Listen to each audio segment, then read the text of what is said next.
Pelantikan presiden terpilih sebentar lagi. Kursi menteri juga sedang dibagi-bagi. Lebih baik persiapkan cara hadapi kondisi ekonomi daripada mengamankan kekuasaan terlalu dini. Kayaknya politik dagang sapi bakal menghiasi proses penyusunan kabinet Prabowo. Ya udah gak heran, karena Presiden Joko Widodo juga melakukan cara yang sama. Pelantikannya emang masih lama, 20 November. Tapi Prabowo sudah aktif ya bun. Merangkul banyak partai, termasuk yang jadi rival dalam pemilu kemarin. Ada Partai Nasdem, PKB, dan P3 yang sedang dalam proses masuk koalisi Prabowo. Bahkan wacana pertemuan dengan Ketua Umum PDIP untuk masuk koalisi juga lagi hangat-hangatnya.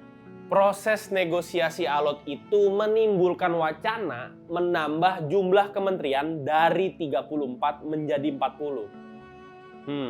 Terus anggaran negaranya bakal nambah juga nggak ya? Ya kalau diperhatiin, langkah-langkah Prabowo itu emang buat memuluskan pemerintahan dia. Pemerintahan baru nanti kan butuh dukungan mayoritas di DPR, supaya program kerjanya mulus. Ini cara lumrah di dunia politik. Tapi yang kayak gini-gini bisa mencoreng nilai demokrasi. Pemerintahan baru sangat dinanti gebrakannya. Tapi kalau caranya pakai politik dagang sapi kayak gini, bakalan susah terwujud deh. Nanti pas mayoritas partai politik di DPR masuk koalisi besar pemerintah, fungsi pengawasan legislatif nggak akan berjalan optimal. Partai politik di DPR nggak bisa ngapa-ngapain karena kepentingan eksekutif. Pak Prabowo, negara ini mengusung sistem presidensial. Bapak punya kekuasaan mutlak menentukan kabinet. Jadi Bapak nggak perlu lagi merangkul lawan politik. Biarin aja mereka jadi oposisi yang menyeimbangkan demokrasi. Di era sekarang emang sulit sih. Ketika presiden memilih menteri tanpa melibatkan partai pendukung.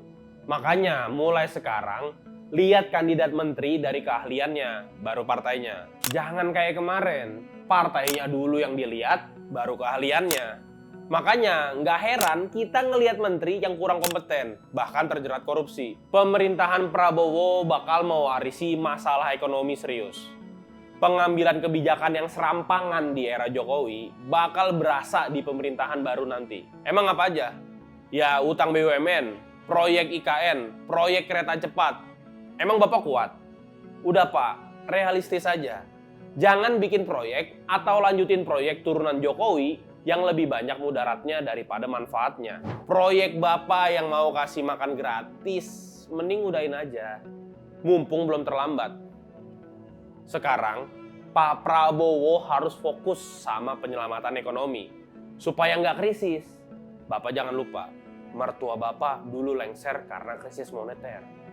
Bapak jangan sampai kayak gitu. Yaudah ya, saya Billy Piri, sampai jumpa di fokus selanjutnya.